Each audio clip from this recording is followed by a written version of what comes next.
You've been diagnosed with breast cancer. Once anyone hears the word cancer, it's hard to hear anything else.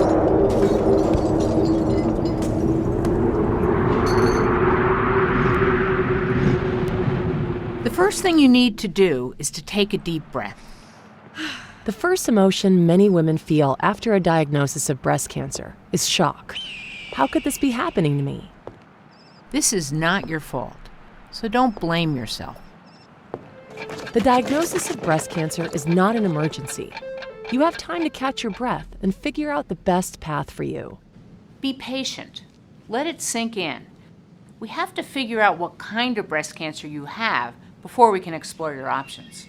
So before even considering your treatment options, it is important that you understand what your doctors have found and where they have found it. Virtually all breast cancer begins in the milk ductal system. Some begin in the ducts themselves, and others in the lobules that are at the ends of the ducts. If your cancer is contained within the duct, it is called ductal carcinoma in situ, or DCIS. If it is in the lobule, it is called lobular carcinoma in situ, or LCIS. If abnormal cells are found in the breast tissue surrounding the ducts or lobules, it is called invasive breast cancer. The cells have escaped the ducts.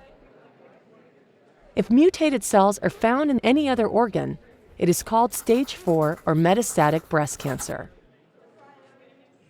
Once you know what you have and where it is, your medical team will make recommendations for your best treatment options.